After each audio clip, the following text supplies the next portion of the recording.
You're listening to Bold Calling, a podcast presented by Orum, where every episode we're bringing on the biggest and brightest minds in the tech and sales industries for a discussion about their biggest challenges and the unique ways they're working to solve them. I'm your host, Adam Sokol, and today I'm joined by Charles Needham, Manager of Revenue Operations and Business Development at Fetch. First off, Charles, thank you so much for joining me today. Pleasure. Thanks for having me, Adam. Yeah. So we're going to dive into, you have a really, really unique background and unique approach to sales development that I want to dive into. But before we get into that, I'd love for you to give our listeners a little bit of information on your background, kind of how you got into sales, and then what you're currently doing at Fetch. Yeah, absolutely. So I listen to a fair amount of these podcasts, and I'm always struck by the number of people who, came out of the womb selling lemonade stand, like hustled in high school, Boy Scout, Girl Scout, whatever. I myself was a very quiet child. I spent a lot of time with books. And so sales is something I came into a little bit later in life. I went to the College of William and Mary down in Virginia, got a degree in economics, and thought my life was going to be in finance. So I went from there to this is sort of after the great financial crisis, and I was very fascinated by mortgage-backed securities. So I was spending a lot of time in that sector, doing a lot of analytical work, like underlying on these big mortgage bonds, basically just sitting in a cubicle and not talking to people all day.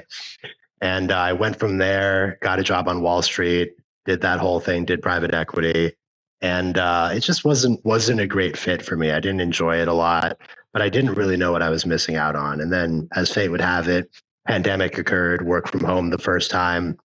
One of my buddies was running a fitness company, selling online coursework, needed a sales guy, thought I might be a good fit. So he brought me in, took to it pretty quickly, went from, I guess, what you would call an SDR in a few months to an AE. From there, started running the team. And I was mostly doing fairly linear transaction type sales, like 1 call, 2 call close. As a byproduct of trying to learn more about sales and get better, I picked up a lot of B2B sales books and then went way overboard, like building sequences, technology, like all that stuff to basically sell online fitness coursework to women in their 40s. So like there was naturally some constraints there. And then I got hooked up with a gentleman by the name of Christian Reddick over at Revenue Drivers, just a great mind in the business development and B2B sales space. And started doing B2B, multi-threading, understanding organizational structures, really bringing in that economics background for the first time in sales and marrying the two. And then I had an opportunity when Revenue Drivers at the time merged with Apex Revenue to come in and join essentially the most badass, can I swear on here? Okay, the most badass cold calling outfit really essentially in the world. So, let my wife know that after a year in Austin, where we'd moved from New York when we were working in finance to Austin, that we were then going to be packing up and heading for Knoxville, Tennessee. She was very gracious about that. It was tough to explain to her that I was moving for a connect rate. So I had to have that whole conversation, but moved down here, spent, I guess, was it like 7-8 months with the Apex crew. And now running business development over at Fetch Package. So that's the Cliff Notes version for you. I need you to know, I was listening to all of that intently, but I really was thinking about what the tech stack would be for selling like 7-minute abs. Like the whole thing, I was just sitting there being like, I love the idea of being like, all right, I really got to get someone on a Peloton this week. So I need Outreach and I need Apollo and I need HubSpot. So I'll do you even one better. I was tracking everything out of spreadsheets, right? And then I had this sort of like manic idea where I was like, wait, what if there was a software where I could track all my customers and reference it by my sales reps and keep stats on them? And I wrote out this like whole notepad and I went to my boss and she was like, have you heard of HubSpot or Salesforce before? And I was like, no, what's that? She's like, it's called a CRM.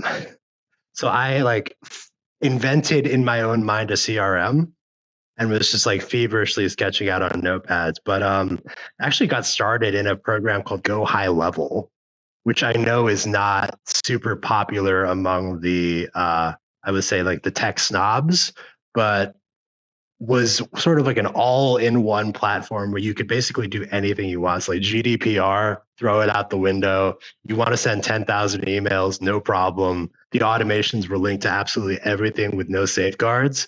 So imagine like 10,000 emails going out from like a single root domain to cold B2C. So hopefully the FTC is not listening right now. Yeah, but we learned somehow. That's amazing. So I want to ask about like you said, the background you had in economics. We had a previous conversation that was not recorded that it really interested me, and like I want to understand how that has led to you approaching sales development, maybe outside of the box. And like from my perspective, I am similar to you. I spent 11 years in the library and book industries. I worked for a company called Overdrive, which I've talked about a little bit on here, but like same thing, like not in sales at all. I was in marketing. I was in B2C marketing. But before that, my dad owned an insurance agency, and I did life insurance and like financial planning stuff for him. But it was just like such a different approach, because it's interesting that this was 15 years ago, and he really he was successful because he was a relationship builder. Like these people would come in and do they would like look at all the assets and the different policies they had with him, and they'd be in his office for like 2 hours, just like shooting the shit. And I was like, oh my God. And these people stayed with him for years and years. And now we've kind of gotten back to like, that's sort of what people, it's always been like you buy from who you trust, but it's even more so. I feel like every single LinkedIn post you see is like, hey, who should I be purchasing this software from? And then it's all this like network-based sales. And so like, to me, that's how we approach what we do here at Orum. Is we try to build relationships, and that's how we've found success. But for you, how has approaching sales development from an economics background, how do you think that's helped differentiate your role as a leader and helped you be successful? Yeah, that's an amazing question. So I'll back up because we were talking a little bit about books.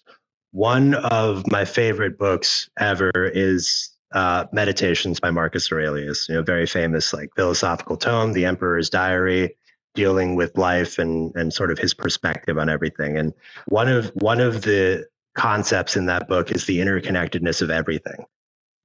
So when it comes to sales development, I noticed that there's a very narrow focus around what I think are a set of static conditions. Like people are like, okay, this channel doesn't work right now, whatever doesn't work means. And so I started looking more broadly at what, with the economics background, to your point, what the sets of conditions are that correlate with these attitudes. And so if I look at what you're describing there with network-based selling, relationship-based selling, to me, that's a bit of a red herring. What I think it fundamentally is attitudes around risk, right? So you go with your network, you look for relationships because cognitively and otherwise, you're attempting to minimize risk, i.e., if you, Adam, recommend me a vendor, I now have a higher degree of certainty, a lower level of risk in associating with that vendor. And so if you look at risk economically, what is that tied to? In most cases, if you look to a single indicator, it's interest rates. Because when you have higher interest rates, your opportunity cost of capital is higher, which is to say the capital you have, which you typically borrow, right? So it's kind of like this downstream network effect thing where investors have to get a higher rate of return on their capital, which means that their expectations when they give them to founders are going to be a very different thing than during low interest rate periods. And so you see these fluctuations where during low interest rate periods, there is more appetite for risk. And as a function for a higher appetite for risk, people are willing to spend more. They're less sensitive to the profitability of that spending because there's a lower barrier to clear, right? And so when I think of business development, I think in terms of these cycles of interest rate sensitivity, which is when you have buyers who have a lower risk tolerance as a function of interest rates. Fundamentally, if you go all the way back because of the expectations that are set by founders, that are set by investors, then you have a very different set of conditions you're working with. You're talking about minimizing risk versus when you have lower interest rate periods, there's more appetite for that growth. Investors are looking for yield. The investors understand that by extension of having lower interest rates and safer assets, they have to take more risk. They're also willing to stomach more loss, right? So fundamentally, you go from an environment with low interest rates where there's more demand capture. You basically want the biggest boat, as many fish will jump in as possible, to now you actually have to go out and be strategic and build a case. So I would say that's the biggest one that I see, I would say, in larger macroeconomic cycles relative to just looking at it as a sales exercise. So how do you take those concepts and either express them or like present them to higher up leaders and people? Because I'm thinking about the fact that like we just got back our data from what will become our 2024 state of sales development, and we saw, this was expected, but we saw customer acquisition costs are up, quotas are up, daily KPI requirements for SDRs, AEs, and everybody on the sales org are up. People are purchasing less. And it's like, it's this whole, especially in like SaaS and like startups, if you're not thriving, people assume you're dying. Like if you're not forget like growing by 10 or 15%, if you're not 3xing your ARR every single year, people panic. And so, and this is, and a lot of it comes from like these numbers that sellers have to hit come from expectations from investors, from your private equity and everything. So like, how do you, it's one thing if you're the top of the mountain and you're telling your sellers like, okay, I'm running charlesneedham.com and we understand the economic events that are going on. So we are going to approach this quarter differently. Like, how do you take all this knowledge that you have and formulate a plan for the people under you while also explaining it to the people maybe above you? Like, hey, this is the reality of what we're looking at here. So one of the reports I really enjoy looking at every single year is the Bridge Report survey of AEs and SDRs. So I'm sure you're familiar, Trish Bertuzzi, the Bridge Group, godfather, godmother, I guess, of the SDR business development world. And one of the most interesting trends I see year over year is the increase in volume of activities that SDRs are doing and AEs are doing has been met with a commensurate decline in response rates. So like, that's very interesting, right? Like we're doing more of something, but getting less of an outcome. And I think to the point about people being stuck in static paradigms, the answer that we're seeing across a wide variety of applications is do more stuff, which is interesting because it seems in a lot of ways that stuff is actually leading to diminished outcomes. And so when you look thematically, right, you're looking at a perspective that has to do with like drive top line growth, 3x, do whatever it takes, not so much focused around profitability around that volume. But when you're in a sort of risk sensitive environment, you have to start looking more around efficiency and profitability. So, does it make sense anymore to have 10 SDRs driving volume, maybe not necessarily being super efficient, and knowing that, maybe you'll pay it back later while interest rates are low? Not so much. It becomes more about how much incremental per unit output can you get? How profitable can you make these functions? And by building an engine more around profitability versus top line growth, you have a better chance, I think, in these environments. And also, interestingly enough, I think you scale better when the cycle inevitably turns and there's more demand in the market. Being profitable and being efficient is going to be popular again. So you also see this in the sense of like bull markets and bear markets in the stock market. Like when interest rates are high, businesses that were previously boring or not sexy enough, like all of a sudden people are like, wait a minute, I'd like to invest in that again.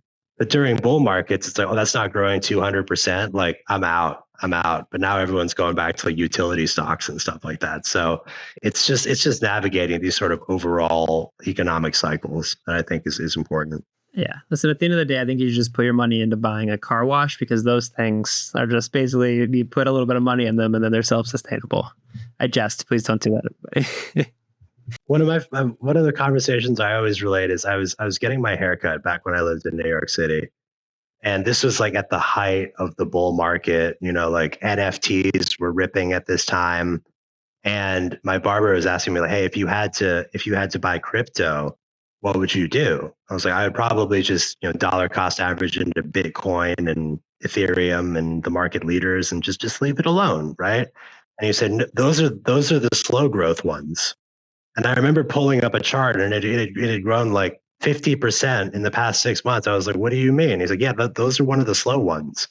And I realized, I was like, oh man, expectations of yield and return during these times get absolutely blown out. And to tie it back to business development, you get like 15 SDRs. And honestly, one of my more unpopular takes is I wonder to what extent the paradigms of old actually we succeeded in spite of them.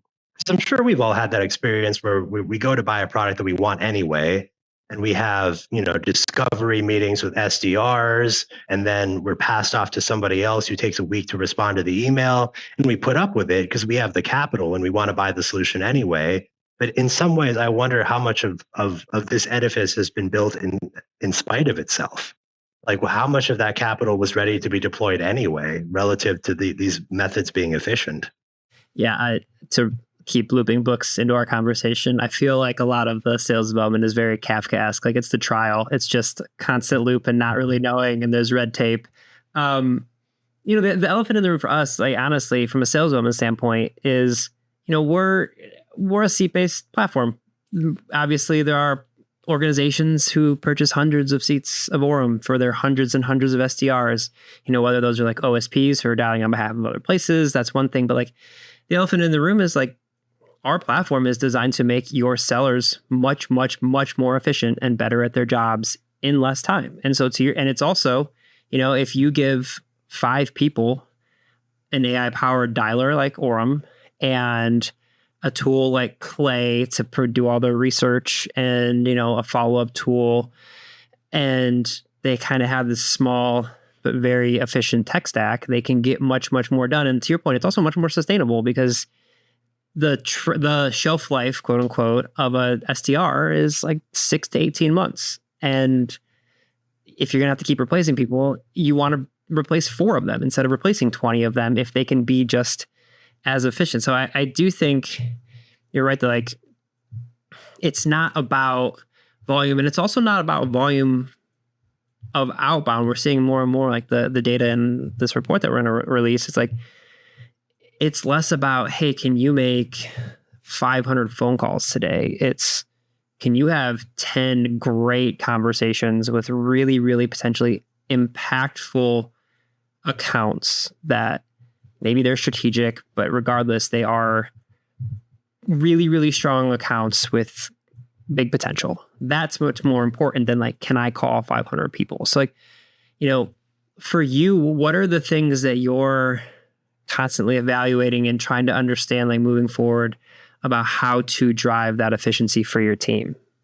That's a great question. So I think there's 2 ends in that. One is the enablement, and then the other is going to be a training as a byproduct of the enablement. So, for example, I'm a huge believer in channel validated outreach. So in other words, if we're looking at the phone, for example, I'm not giving a list to an SDR unless I know for fact that the people who are on that list pick up the phone at that number. Why? I think there are a couple generational trends that I think are going to be hard to ignore going forward. So if we take a couple facts together, one, SDRs on the whole tend to be younger. Fact 1. Fact 2, we see all kinds of data to suggest that young people today, I risk sounding like an old man yelling at clouds here, right? But are less comfortable having conversations on the phone. They prefer other methods of communication, which, at least so far, are not ones that really we've tapped into as a market. But if that is the case, then it's imperative that those reps upskill as quickly as possible. And the only way to do that is for them to have as many phone calls as possible. And so because of that, it's critical to me that they're dialing on lists where they're going to get into as many conversations as possible. So a North Star for me is I want my reps getting into as many conversations per hour as possible. Everything else is negotiable. But if they're doing that, they're building a skill set, they're surveying the market, they're uncovering current and future buying opportunities. And then the rest just becomes about optimizing the message, about optimizing the targeting. But everything is on the bedrock of those conversations. And keeping in mind the role of financial allocation, it's imperative that I have those conversations on as low a cost basis as possible. right? So but essentially, if I can combine those two things, I know I'm headed in the right direction because I'm generating outcomes, I'm upskilling my reps, and I'm also identifying current and future buying opportunities. Thinking about the financial aspect, are you having people build out those lists on behalf of your reps, or are you relying on them to also do that prospecting and that list building before they would start dialing or, social selling, whatever it is that they are using to reach out to prospects? Are you having them build those lists, or are you having other people do that? Sure. So I'm a huge believer that, at least at the SDR level, reps should not be responsible for building those lists. Why? If you look at the nature of the SDR role, it's a very junior position and it's a very execution based position, i.e., my job as an SDR is to have as many conversations with prospective buyers as possible. It does not include identifying who those prospective buyers might be. And I'd be very worried about any organization that trusts a 23-year-old SDR to determine who their ideal buyer is from a number of different vantage points, right? And so to me, identifying who to talk to and the strategic elements of business development sit far upstream of SDRs and BDRs. Also, number two, if you consider that a lot of young people are less comfortable on the phones today than maybe their predecessors or people who are more senior, giving them those tasks to do presents a very easy avenue with which to procrastinate the hard work, rather than putting them in a position to have as many conversations as possible, streamlining to allow for that, and getting the most value that way. Because if you think about it, they're overpaid to build lists, essentially, and they're underpaid to have conversations. So if you're able to meet that gap somewhere in the middle, that's to me the benchmark of a successful program. Yeah, it's always been pretty wild to me to watch organizations onboard people who almost certainly are in their first sales role, or if not one of their first sales roles. And they're like, all right, you've been in our organization for 3 weeks. We expect you to have complete working knowledge of our brand voice, what we represent, our ideal ICP, what their needs and interests are, and how you can provide a value there and in the middle. Also, go ahead and spend a lot of time finding all those people. You should be comfortable talking to them from day one. Like, yeah, to not have some sort of ops spending time building those lists so that people can just focus on getting good at the one thing. That is all. This isn't even a question. This is just like me agreeing with you.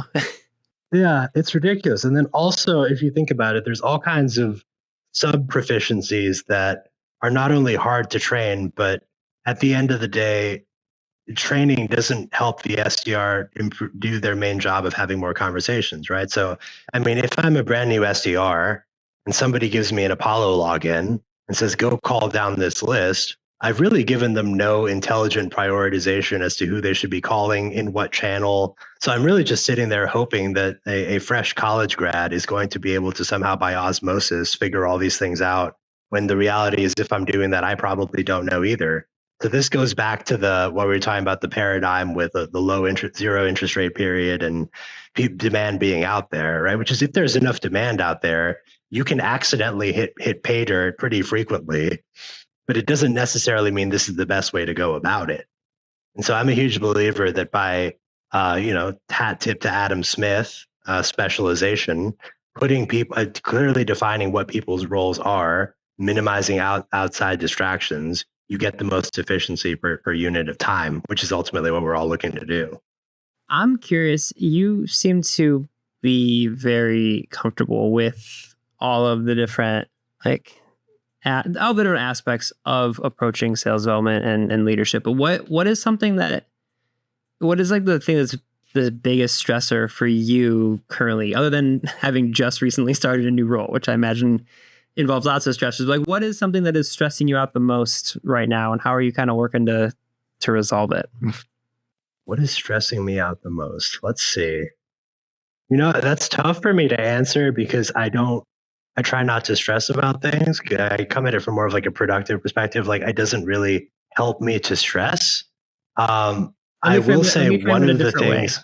Yeah. Here, I'll frame it a different way. What is the biggest roadblock to productivity for your team currently that you're working to resolve? I would say that the thing that I spend the most time thinking about, I'll go there, is going to be the handoff between the SDR and the AE, as well as appropriate expectations either way, right? Because I think there's a lot of variables there to consider that only once you've generated enough data can you look back and find the right answer. So like the easiest one for me to think of, for example, is who's responsible for the show rate?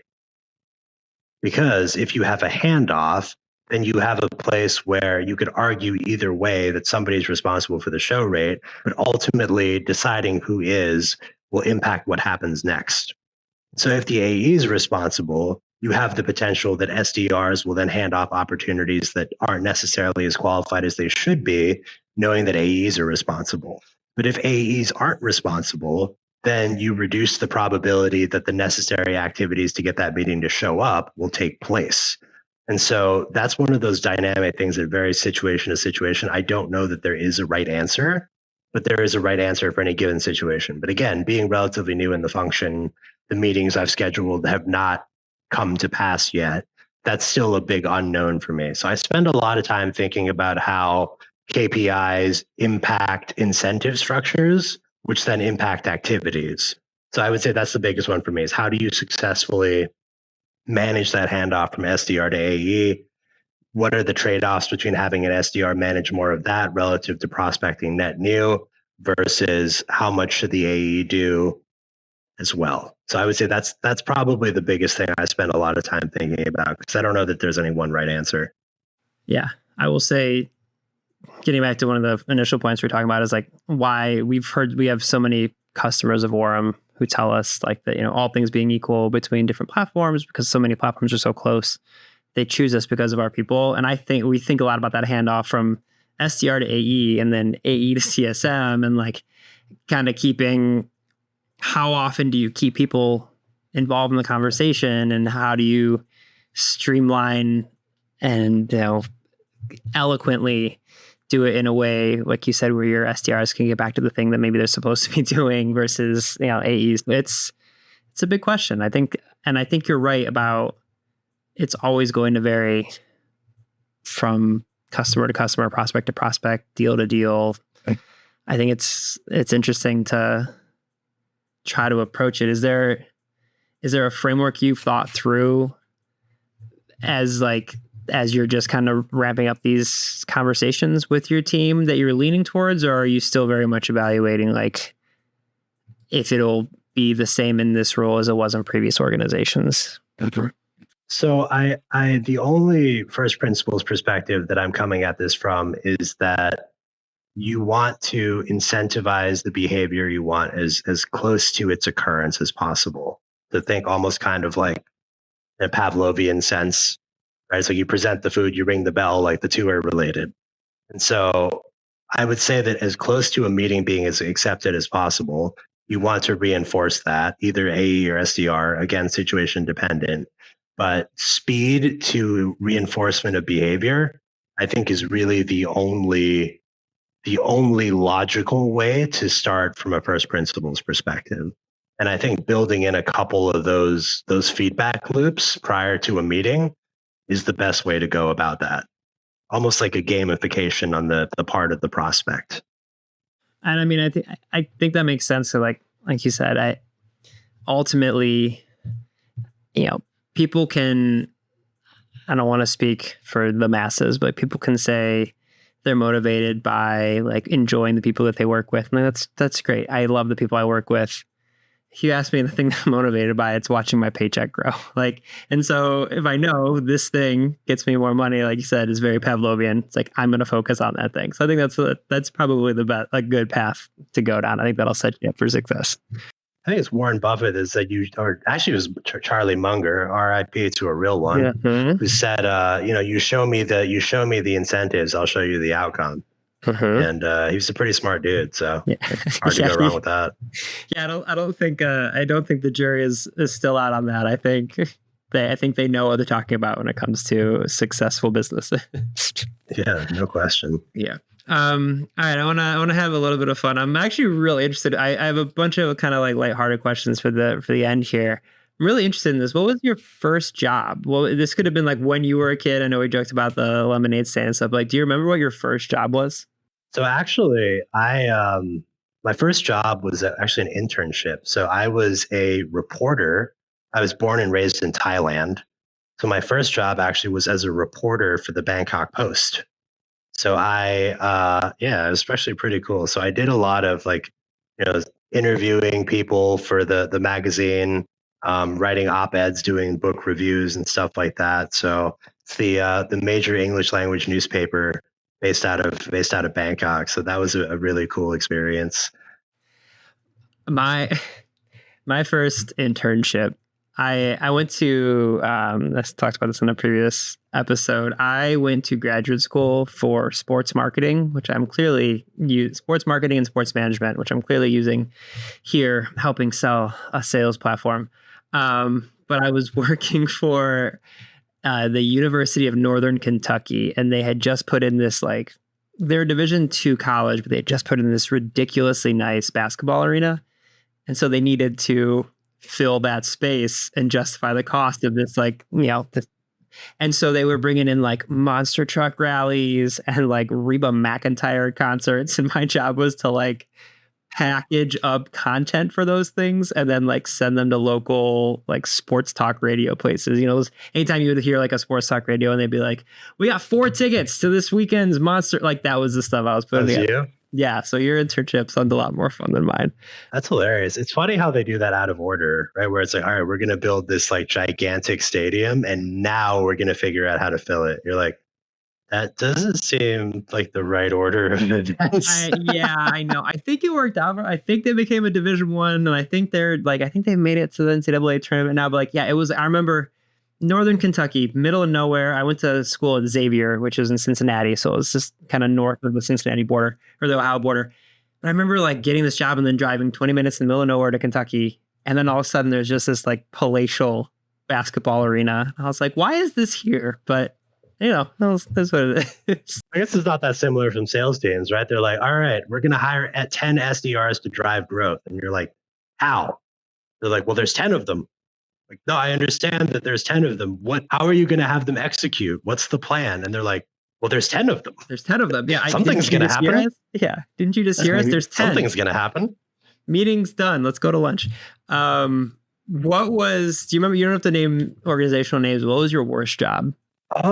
So I always reframe it, right? Because to me, worst suggests that there is nothing that you got out of it. Whereas to me, I would say learning is a huge value. And so being brand new to sales, being at an organization that was a startup, I realized that there was a lot of questions that people didn't think to ask before going into the market that would probably be helpful to ask, right? Like a lot of people have businesses that are based off of referrals, word of mouth, and then suddenly they start scaling a team and they find themselves in a position where that referral and that word of mouth base has necessarily like dried up. You only know so many people. But at this point, it's much too late to figure out, do we actually have a market for this cold outbound? But once you already have all the infrastructure built up, that's a tough question to ask. And so I would say that I've learned the hard way to evaluate that on the front end. Like, hey, do you have actual product market fit? Is this a business that was built with large scale growth intended to begin with? Is this an environment that makes sense to have salespeople in? And I think a lot of people look at sales from, like this kind of black box in which you get an output, rather than a component of a well thought out system. They think they can just bring salespeople in, and then as a byproduct of having salespeople on staff, you'll have sales. There's a lot that goes into that, right? So I would say that there have been situations where I have learned that firsthand, which have allowed me to be more effective down the road. All that being said, I worked at a foundry when I was 16, pouring concrete. Okay. in an internal space where they were pouring liquid metal through stuff, and it was like 120 degrees, and we had to wear long sleeves. So that taught me. That sounds kind of awesome. It was awesome, but it taught me I did not want to do that for my entire life. It's a valuable lesson. And I think, to some extent, like as somebody who's always worked mostly like desk jobs and stuff like that, there's some part of me that's like, what if I just left it all behind and became a blacksmith? Yeah, I think mine for that is park ranger. Like I think I left it all behind and just like spent my time walking through nature, picking up garbage. And Yeah, I would enjoy that. That sounds pretty chill. Like what was that movie? I think like Brendan Fraser did it. He was like I might be totally wrong about this. He was like a Canadian mountain ranger or something. Oh, I know what you're talking about, but I don't remember the name. I was admittedly Dudley Do Right. Dudley, oh, yeah, Dudley Do Right. I was admittedly thinking That's Parks and one. Recreation, where Ron Swanson ends up doing that at the end. If you've watched Parks and Recreation, so. I can't say I have, but yeah, Same Park thing. Ranger for you, huh? I think Park Ranger for me. Yeah. Do you have an app or a platform or a tool that's your favorite for productivity, like Monday.com or Slack, or a tool that you use that helps you be more productive? Yeah, so I would say like, have you ever seen those bell curve memes? I think are pretty awesome. Where it's like on the left, it's like Notepad, and then in the middle, it's like, no, I have Notion now automatically integrated with my Excel to-do sheet, which is also linked to my calendar, which I built an app that sends me push notifications before I have anything to do. And then on the right, it's like to-do list. So I would say that I fall more in line with that. I have a tendency to look for elaborate. I would say that that's something that I've noticed is it's very easy to convince yourself you're doing productive work and finding all these elaborate tools to do it. But at the end of the day, streamlining all that clutter in such a way that allows you to just focus on what matters most, which I think is part of how I look at business development is you have the list, you call the list, you follow up. That's really pretty much it. But that being said, I have been getting really into Obsidian lately. Have you ever used Obsidian? I have not. So it's like a Notion competitor, but basically what it allows you to do is cross-link notes that you make to each other. So it creates this kind of like cool looking web of ideas. And so I don't know about you, but the reason I started using it is I'm a prolific note taker, but those notes end up like sitting on my Google Drive and then I do absolutely nothing with them. I don't build on them. They just end up stacking up and getting forgotten. But with Obsidian, if you link your notes, you increase the occurrence of going back and looking at them. And then over time, those relationships actually create new ideas. So are you familiar with Ryan Holiday? So he uses something called a commonplace box, which I think is a concept that he got from Robert Greene, where you actually have physical note cards. And whenever you're reading a book or an article or whatever, you take notes on these physical note cards and you store them all together. And then what you do as an exercise is you grab a few of them out of that box. And because you grab them at random, you're able to connect ideas you otherwise wouldn't. Versus if they're siloed in like different Google Docs, you never get that opportunity. So Obsidian is really just a super fancy way of doing that, but it's a very cool program. I highly recommend it. Yeah, I'm gonna check that out. How about for fun? You have a favorite app or thing or tool you use for fun? It could be, a lot of people say, actually, several people have said the chess.com app, which is not what I was expecting, which is interesting. But is there an app on your phone that you spend some time on when you just want to kind of veg out? Well, first of all, Chess gang. Chess is infinitely superior to chess.com. Chess.com is like the commercialized version. So Chess is definitely the superior version. That said, I try to get as much of my recreation and fun away from apps as possible. Being that I spend my time in dialers and CRMs, and the last thing I want is to like recreationally hang out in another app. So I spend a lot of time up there is where I keep all my sheet music. That's my classical guitar. The closest thing I have to something electronic here is a metronome, which clicks in time to the music and allows me to practice. But I joke with my wife that I actually want to get a typewriter. So when I write, I don't even have to be on the computer. But analog fun is my answer to that one. I love it. Honestly, perfect answer. All right, last question for you. What is a cold call opener that would get you to hear a pitch? Like, what would someone have to say to? I won't put your phone number in the comments, so don't worry. But what is like an opener someone would have to use that you'd be like, all right, I will hear your pitch? Honestly, I'm biased because I believe very strongly in karma, to the extent that as a cold caller, it would be very strange of me to have all kinds of roadblocks to cold calling me. Right. So long as somebody sounded friendly and confident, I don't particularly care what opener they use. If it was overly corny, I might make fun of them for it. But I'm more liable to give people a chance on the phone. I also don't know that all the focus around openers is really warranted. So I think this is another thing that, in an effort to sell ebooks and differentiate yourself as like a guru, people have created these elaborate concepts, and people are like, what's your dialer? What's your opener? When as a practical matter, most people have a sense of whether they're going to take a cold call or not. Somebody who doesn't like taking cold calls won't do it no matter how cool or fancy your opener is. So at the end of the day, I think it's hard to go wrong being polite, and just recognizing that some people just don't want to talk on the phone. So it's not a good channel for them. And I don't think your opener makes a huge difference in that regard. And I actually think efforts to like overly engineer that actually make it worse. You know what I mean?